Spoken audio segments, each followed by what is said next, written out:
ಕರುನಾಡಿಗೆ ನಮಸ್ಕಾರ. ನಾನು ನಿಮ್ಮ DGK ಸರ್. ಊರು ತೋಳನೂರು, ತಾಲೂಕಾ ಅಕ್ಕಲ್ಕೋಟ್, ಜಿಲ್ಲೆ ಸೊಲ್ಲಾಪುರ, ಮಹಾರಾಷ್ಟ್ರ. ಕೆಸೆಟ್ 2024 ಪರೀಕ್ಷೆಯಲ್ಲಿ ಭರ್ಜರಿಯಾಗಿ ಗೆಲುವು ಸಾಧಿಸಿದ ಎಲ್ಲ my brothers and sisters, my dear students, ನಿಮ್ಗೆಲ್ಲರಿಗೂ ಹೃದಯಪೂರ್ವಕ ಧನ್ಯವಾದ ಮತ್ತು ಅಭಿನಂದನೆಗಳನ್ನು ಸಲ್ಲಿಸುತ್ತಾ 2025 ಕೆಸೆಟ್ ಪರೀಕ್ಷೆಗೆ ತಯಾರಿ ಮಾಡುತ್ತಿರುವ ನಿಮ್ಮ ಎಲ್ಲರಿಗೂ ಸುಸ್ವಾಗತವನ್ನು ಕೋರುತ್ತೇನೆ. ಕೆಸೆಟ್ ಎಕ್ಸಾಮ್ದಲ್ಲಿ ನಿಮಗೆ ಫಲಿತಾಂಶ ಬರದೇ ಇದ್ದರೆ, ಕೆಲವು ಮಾರ್ಕ್ಸ್ಗಳೊಳಗೆ ನಿಮ್ಮ ರಿಸಲ್ಟ್ ನಿಂತಿತ್ತು ಎಂದರೆ ಮತ್ತೆ ನೀವು ಪ್ರಯತ್ನ ಮಾಡಿ. ಬರುವ ಕೆಸೆಟ್ ಎಕ್ಸಾಮ್ 2025 ಕೆಸೆಟ್ ಎಕ್ಸಾಮ್ದಲ್ಲಿ ನಿಮಗೆ ಖಂಡಿತವಾಗಿಯೂ ಫಲಿತಾಂಶ ಬಂದೇ ಬರುತ್ತದೆ. ಆ ನಂಬಿಕೆ ನನಗೂ ಇದೆ, ಆ ನಂಬಿಕೆ ನಿಮಗೂ ಕೂಡ ಇರಬೇಕು. ಈಗ 2025 ಕೆಸೆಟ್ ಪರೀಕ್ಷೆಯನ್ನ ಹೇಗೆ ಪಾಸ್ ಮಾಡಬೇಕು, ಏನನ್ನ ಓದಬೇಕು, ಎಷ್ಟು ನಾವು ನೆನಪಿನಲ್ಲಿ ಇಟ್ಟುಕೊಳ್ಳಬೇಕು ಅನ್ನೋದನ್ನ ಅರ್ಥ ಮಾಡಿಕೊಂಡು ನೀವು ಮುಂದೆ ಹೆಜ್ಜೆ ಇಡಬೇಕು. ಪೇಪರ್ 1 ತುಂಬಾ ಇಂಪಾರ್ಟೆಂಟ್. ಪೇಪರ್ 1 ಅಲ್ಲಿ ವಿಷಯ ಜ್ಞಾನ ತುಂಬಾ ಕಡಿಮೆ ಇದೆ. ಎಷ್ಟು ಹೆಚ್ಚು ನೀವು ಪೇಪರ್ 1 ಕಡೆಗೆ ಗಮನ ಕೊಡುತ್ತೀರಿ, ಅಷ್ಟು ಪೇಪರ್ 1 ಅಲ್ಲಿ ಹೆಚ್ಚು ಅಂಕಗಳು ನಿಮಗೆ ಬರುತ್ತವೆ.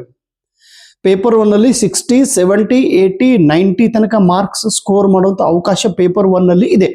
ಸೊ ಹೀಗಾಗಿ ಪೇಪರ್ 1 ಕಡೆಗೆ ತಾವು ದುರ್ಲಕ್ಷ್ಯ ಮಾಡಬಾರದು. I request all of you, please focus on paper number 1 and that paper 1 will increase your marks. Okay, ಹಾಗಾದ್ರೆ ಈಗ ಪೇಪರ್ 1 ಅಲ್ಲಿ ಏನು 10 ಟಾಪಿಕ್ಗಳು ಇದೆಯೋ, ಆ 10 ಟಾಪಿಕ್ಗಳು, ಒಂದೊಂದು ಟಾಪಿಕ್ಗಳ ಮೇಲೆ ಒಂದು 100 ಕನ್ಸೆಪ್ಟ್ಗಳನ್ನು ನಾನು ನಿಮಗೆ ಹೇಳುತ್ತೇನೆ. ಈ 100 ಕನ್ಸೆಪ್ಟ್ ಮುಗಿದ ತಕ್ಷಣ ಮತ್ತೆ ನಾನು ಡಿಟೇಲ್ ಆಗಿ ಒಂದೊಂದು ಚಾಪ್ಟರ್ ಕಂಪ್ಲೀಟ್ ಸಮರಿಯನ್ನ ಹೇಳುತ್ತೇನೆ.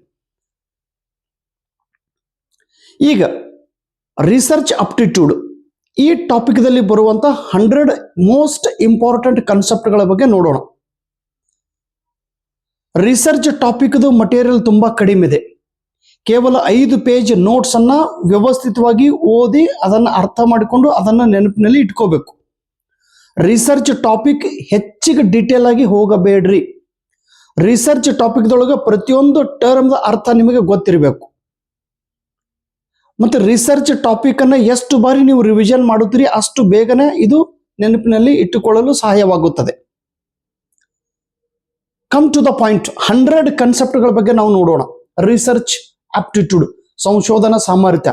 ಇದಕ್ಕಿಂತ ಮುಂಚೆ ಸಂಶೋಧನಾ ಸಾಮರ್ಥ್ಯದ ಬಗ್ಗೆ ನಾನು ಎಷ್ಟು ವಿಡಿಯೋಗಳನ್ನು ಮಾಡಿದ್ದೇನೋ ಆ ಎಲ್ಲ ವಿಡಿಯೋಗಳನ್ನು ದಯವಿಟ್ಟು ತಾವು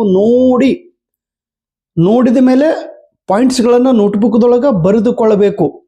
ಈಗ ಕೂಡ ನಾನು ಬೋರ್ಡ್ ಮೇಲೆ ಬರೆದಂತ ಪಾಯಿಂಟ್ಸ್ಗಳನ್ನು ನಿಮ್ಮ ನೋಟ್ಬುಕ್ದಲ್ಲಿ ಬರೆದುಕೊಳ್ಳಬೇಕು. Please, after writing in your notebooks, then only you will understand. ಈ 100 ಕನ್ಸೆಪ್ಟ್ಗಳ ಬಗ್ಗೆ ನೋಡೋಣ. ಮೊದಲನೇ ಕನ್ಸೆಪ್ಟ್ ಇದೆ ಬಿಬ್ಲಿಯೋಗ್ರಫಿ. ಒಮ್ಮೊಮ್ಮೆ ಏನಾಗ್ತದ್ರಿ, ಅದರ ಅರ್ಥ ನಿಮಗೆ ತಿಳಿಲಿಲ್ಲ ಅಂದ್ರೂ ಆಸ್ ಇಟ್ ಇಸ್ ಏನು ಬರ್ದಿನಿ ಅದನ್ನೇ ಬರ್ಕೊಂಡ್ ಬಿಡ್ರಿ. ಸರ್, ನಾವು ಕನ್ನಡ ಮೀಡಿಯಂ ಸ್ಟೂಡೆಂಟ್ ಇದ್ದೀವ್ರಿ, ನಮ್ಗೆ ಇಂಗ್ಲಿಷ್ ಅರ್ಥ ಆಗಂಗಿಲ್ಲ.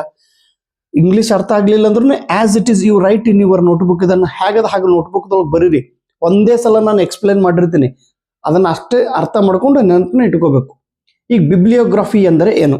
ಬಿಬ್ಲಿಯೋಗ್ರಫಿ, it refers to list of sources used in a report and where they can found. ಒಂದು ರಿಸರ್ಚ್ ವರ್ಕ್ ಮಾಡುವಾಗ ಅಥವಾ ಒಂದು ರಿಪೋರ್ಟ್ ರೈಟಿಂಗ್ ಮಾಡುವಾಗ ಕೆಲವೊಂದು ಗ್ರಂಥಗಳ ಆಧಾರವನ್ನು ಇಟ್ಟುಕೊಂಡು ನಾವು ರಿಪೋರ್ಟ್ ಅನ್ನ ಬರೆಯಬೇಕಾಗುತ್ತದೆ ಅಥವಾ ಸಂಶೋಧನೆ ಮಾಡಬೇಕಾಗುತ್ತದೆ. ಈಗ ನಾನು PhD ವರ್ಕ್ ಮಾಡೇನ್ರಿ ಸುಧಾಮೂರ್ತಿ ಅವ್ರ ಮೇಲೆ. ಇನ್ನು PhD ರಿಸರ್ಚ್ ಮಾಡುವಾಗ ನಾನು ಯಾವ್ಯಾವ ಸೋರ್ಸ್ ಅನ್ನ ಯೂಸ್ ಮಾಡಿದ್ದೇನೆ, ಯಾವ್ಯಾವ ಆಧಾರ ಗ್ರಂಥಗಳನ್ನ ಯೂಸ್ ಮಾಡಿದ್ದೇನೆ, ಯಾವ್ಯಾವ ರೆಫರೆನ್ಸ್ ಬುಕ್ ಅನ್ನ ನಾನು ಯೂಸ್ ಮಾಡಿದ್ದೇನೆ, ಆ ಬುಕ್ಗಳ ಹೆಸರನ್ನ ಹೇಳೋದು, ಆ ಬುಕ್ ಅಥವಾ ಆ ರೆಫರೆನ್ಸ್ ಎಲ್ಲಿ ಸಿಗುತ್ತದೆ ಎಂಬುದನ್ನು ಕೂಡ ಹೇಳುವುದಕ್ಕೆ ಬಿಬ್ಲಿಯೋಗ್ರಫಿ ಎಂದು ಕರೆಯುತ್ತಾರೆ. ಮ್ಯಾಕ್ಸಿಮಮ್ ಪ್ರತಿಯೊಬ್ಬರು ಬುಕ್ ಬರೆದಾಗ ಬುಕ್ದ ಹಿಂದಗಡೆ ಒಂದು ಲಿಸ್ಟ್ ಅನ್ನು ಕೊಡುತ್ತಾರೆ. ಆ ಬೇರೆ ಬೇರೆ ಗ್ರಂಥಗಳಿಂದ ಮಾಹಿತಿಯನ್ನ ಪಡೆದುಕೊಂಡು ಈ ಬುಕ್ ಅಲ್ಲಿ ಇವರು ಬರೆದಿರುತ್ತಾರೆ. ಇದಕ್ಕೆ ಗ್ರಂಥ ಸೂಚಿ ಅಂತ ಹೇಳಿ ಕರಿತೀವಿ, ಬಿಬ್ಲಿಯೋಗ್ರಫಿ. ನೆನ್ಪಿಡ್ರಿ. ಆಮೇಲೆ APA ಎಂದರೇನು? ಎ ಅಂದ್ರೆ ಅಮೇರಿಕನ್, ಪಿ ಅಂದ್ರೆ ಸೈಕಾಲಜಿಕಲ್, ಎ ಅಂದ್ರೆ ಅಸೋಸಿಯೇಷನ್. ದಯವಿಟ್ಟು ಇದ್ರ ಫುಲ್ ಫಾರ್ಮ್ ಅನ್ನ ನೆನಪಿಡ್ರಿ. American psychological association. ಹೀಗಂದ್ರೇನು, ಅದು ಎಲ್ಲಿ ಯೂಸ್ ಮಾಡ್ತಾರೆ, ಹೇಗೆ ಯೂಸ್ ಮಾಡ್ತಾರೆ, ಅದೆಲ್ಲ ಒಂದೊಂದು ಸೆಪರೇಟ್ ವಿಡಿಯೋದೊಳಗೆ ನಾನು ಹೇಳಿದ್ದೀನಿ. ಈಗೇನು ಹೇಳೋ ಅವಶ್ಯಕತೆ ಇಲ್ಲ. ಇವು 100 ಕಾನ್ಸೆಪ್ಟ್ ಮೊದಲಿಗೆ ಮುಗಿಸ್ತೀನಿ ರೀ. ಆಮೇಲೆ ಮತ್ತೆ ಡೀಟೇಲ್ ಆಗಿ ಒಂದು 10 ವಿಡಿಯೋ ಮಾಡೋದೈತಿ ರಿಸರ್ಚ್ ಟಾಪಿಕ್ ಮೇಲೆ. ಓಕೆ, ನೆಕ್ಸ್ಟ್ ನಲ್ ಹೈಪೋಥಿಸಿಸ್. ನಲ್ ಅಂದ್ರೆ ಶೂನ್ಯ, ಹೈಪೋಥಿಸಿಸ್ ಅಂದ್ರೆ ಟೆಂಟೇಟಿವ್ ಸ್ಟೇಟ್ಮೆಂಟ್ಸ್, ತಾತ್ಕಾಲಿಕ ಹೇಳಿಕೆಗಳು. ಈ 0 ತಾತ್ಕಾಲಿಕ ಹೇಳಿಕೆಗಳನ್ನ ನಾವು ರಿಸರ್ಚ್ ಮಾಡುವಾಗ ಹೇಗೆ ಬರೆಯುತ್ತೇವೆ? ನಲ್ ಅಂಡ್ ಕ್ವಶನ್ ಫಾರ್ಮ್. ನಲ್ ಹೈಪೋಥಿಸಿಸ್ ಬರೆಯುವಾಗ ನಲ್ ಅಂಡ್ ಕ್ವಶನ್ ಫಾರ್ಮ್ ದಲ್ಲಿ ಬರೆಯುತ್ತೇವೆ. It is written in declarative term. Declarative term ದಲ್ಲಿ ನಾವು ಬರೆಯುತ್ತೇವೆ. ಡಿಕ್ಲರೇಟಿವ್ ಅಂದ್ರೆ ಹಿಂಗೆ ವಿಧಾನಾರ್ಥಿ ಸೆಂಟೆನ್ಸ್ ದಲ್ಲಿ ಬರೆಯುತ್ತೇವೆ. ಆಮೇಲೆ ಇದನ್ನ ಡೈರೆಕ್ಷನಲ್ ಟರ್ಮ್ ದಲ್ಲಿ ಬರೆಯುತ್ತೇವೆ.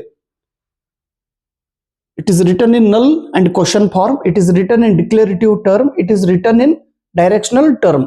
ಕಂಪ್ಲೀಟ್ ಹೆಸರು ನೆನಪಿಡ್ರಿ. ಆದ್ರೆ ಹೈಪೋಥಿಸಿಸ್ ಇದನ್ನ ನಾವು ಜನರಲ್ ಟರ್ಮ್ ಆಗಿ ಬರೆಯುವುದಿಲ್ಲ. General term. Hypothesis cannot be stated, hypothesis cannot be written in a general terms.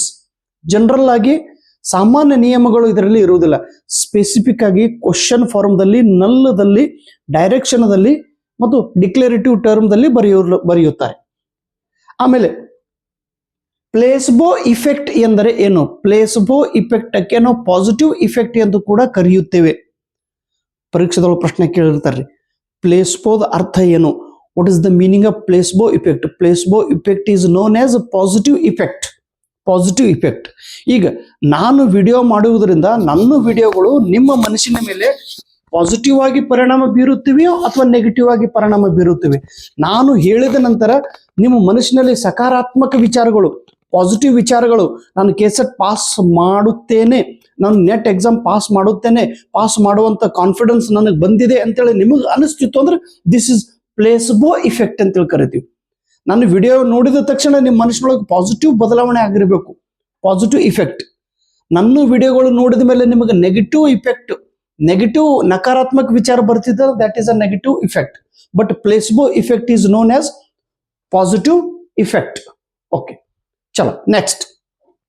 ಪ್ಲೇಗಿಯಾರಿಸಮ್ ಎಂದ್ರೆ ಏನು? ಪ್ಲೇಗಿಯಾರಿಸಮ್. ಪ್ಲೇಗಿಯಾರಿಸಮ್ ಅಂದ್ರೆ ಏನ್ರಿ? ಇನ್ನೊಬ್ರು ಬುಕ್ದೊಳಗಿಂದ ಮಾಹಿತಿಯನ್ನ ಓದಿ ಅದನ್ನೇ ನಮ್ಮ ಪುಸ್ತಕದೊಳಗೆ ನಾವು ಪ್ರಿಂಟ್ ಮಾಡಿದ್ದೀವಿ ಅಂತಂದ್ರೆ ಅದು ಕೃತಿ ಚೌರ್ಯವಾಗುತ್ತದೆ. ಅಥವಾ ಯಾವುದೋ ಒಂದು ಪೇಪರ್ದೊಳಗೆ ಬಂದಿದ್ದ ಆರ್ಟಿಕಲ್ ಆಸ್ ಇಟ್ ಈಸ್ ತಗೊಂಡು ನಾನು ನನ್ನ ಪುಸ್ತಕದೊಳಗೆ ಪ್ರಿಂಟ್ ಮಾಡಿದೆ. ಎಲ್ಲೋ ಯಾರೋ ಬರೆದಿದ್ದು ಒಂದು ಕವನ ನಾನು ನನ್ನ ಬುಕ್ಕಲ್ಲಿ ಪ್ರಿಂಟ್ ಮಾಡಿದ್ದೆ. ಯಾರೋ ಮಾಡಿದ ಒಂದು ರಿಸರ್ಚ್ ವರ್ಕ್ ಅನ್ನ ಕದ್ದು ನಮ್ಮ ಬುಕ್ದಲ್ಲಿ ನಾನು ಪ್ರಿಂಟ್ ಮಾಡಿದ್ದೀವಿ ಅಂತಂದ್ರೆ ಅದು ಪ್ಲೇಗಿಯರಿಸಮ್ ಆಗುತ್ತದೆ, ಅದು ಕೃತಿ ಚೌರ್ಯವಾಗುತ್ತದೆ. ಅಥವಾ ಬೇರೆಯವರು ಬರೆದಿದ್ದು ಮಾಹಿತಿಯನ್ನ ನಮ್ಮ ಬುಕ್ದೊಳಗೆ ನಾವು ಪ್ರಿಂಟ್ ಮಾಡಿ ಅವ್ರ ಹೆಸರು ನಾವು ಬರೆದಿದ್ದಾರೆ, ಅದು ಬಿಬ್ಲಿಯೋಗ್ರಫಿ. ರೆಫರೆನ್ಸ್ ಅಂತೇಳಿ ನಾವು ಯೂಸ್ ಮಾಡ್ಬೋದು. ಆದ್ರೆ ಬೇರೆಯವರು ಕೃತಿ ಕದ್ದು ನಾನೇ ಬರೆದಿದ್ದೇನೆ ಅಂತೇಳಿ ಹೇಳಬಾರದು. Plagiarism, it is a text taken from a source is placed in research report without providing reference. Without providing reference. Report writing ಮಾಡುವಾಗ ಬೇರೆಯವರದ ಒಂದು ಸೋರ್ಸ್ ಅನ್ನ ಕದ್ದು ಅಥವಾ ಬೇರೆಯವರ ಸೋರ್ಸ್ ಅನ್ನ ತೆಗೆದುಕೊಂಡು ಬಂದು ನಮ್ಮ ರಿಪೋರ್ಟ್ದಲ್ಲಿ ನಾವು ಬರೆದರೆ ಅದು ಎಲ್ಲಿಂದ ತಂದಿದ್ದೇವೆ ಎಂದು ಹೇಳದೇ ಇದ್ದರೆ ಅದಕ್ಕೆ ಪ್ಲೇಗಿಯರಿಸಮ್ ಎಂದು ಕರೆಯುತ್ತೇವೆ. ಆಮೇಲೆ 3 ವೇರಿಯೇಬಲ್ಸ್, 3 ಬದಲಾವಣೆಗಳು ಅದಾವ್ರಿ. ವೇರಿಯೇಬಲ್ಸ್ ಎದ್ರೊಳಗ್ರಿ? 3 variables are there in factorial research design. Factorial research design 2x3x2 ಈ ಫಾರ್ಮ್ಯಾಟ್ದಲ್ಲಿ 3 ವೇರಿಯೇಬಲ್ಸ್ಗಳು ಇರುತ್ತವೆ. Next, correct sequence of steps of research. ಸಂಶೋಧನೆ ಮಾಡುವಾಗ ಒಂದೊಂದು ಕರೆಕ್ಟ್ ಸ್ಟೆಪ್ ಅನ್ನು ಫಾಲೋ ಮಾಡಬೇಕಾಗುತ್ತದೆ. ಓಕೆ, ಇಲ್ಲಿ ಒಂದು ಸ್ಟೆಪ್ಸ್ ಐತಿ. ಈ ಸ್ಟೆಪ್ಸ್ ದೊಳಗೆ ಏನದರಿ? ಇಲ್ಲಿ 5 ಸ್ಟೆಪ್ಸ್ ಅನ್ನ ಕೊಟ್ಟಿದ್ದಾರೆ. ಮೊದಲನೇ steps identification of a problem. ನೆನ್ಪಿಡ್ರಿ, ಐಡೆಂಟಿಫಿಕೇಶನ್ ಆಫ್ ಪ್ರಾಬ್ಲಮ್, ಒಂದು ಪ್ರಾಬ್ಲಮ್ ಅನ್ನ ಕಂಡು ಹಿಡಿಯೋದು. ಎರಡನೇದು ಸ್ಯಾಂಪ್ಲಿಂಗ್, ಒಂದು ಸ್ಯಾಂಪಲ್ ಅನ್ನು ಆಯ್ಕೆ ಮಾಡೋದು. ಆಮೇಲೆ ಡೆವಲಪ್ಮೆಂಟ್ ಆಫ್ ಅ ಟೂಲ್ಸ್, ಇವೆಲ್ಲ ಸ್ಟೆಪ್ಸ್ ಅದಾವ್ರು. ಒಮ್ಮೆ ಏನಾಗ್ತದೆ ಡಿಟೇಲ್ ಹೋಗೋದಕ್ಕಿಂತ ಈ ಸ್ಟೆಪ್ಸ್ ಅನ್ನ ನೆನಪನ್ನ ಇಟ್ಕೋರಿ.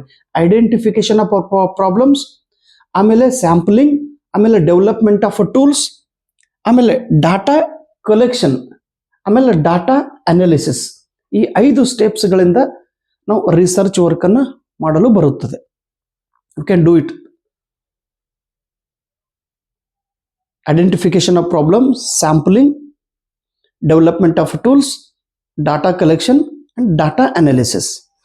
Next, in the true experimental research design, control on external variable by randomization. In the true experimental research design, control on the external variable, control on the external variable by randomization. Randomization ದಿಂದ external variable ಅನ್ನು ನಾವು control ಮಾಡುತ್ತೇವೆ. ಯಾವ ಪ್ರಯೋಗದೊಳಗೆ? Experimental research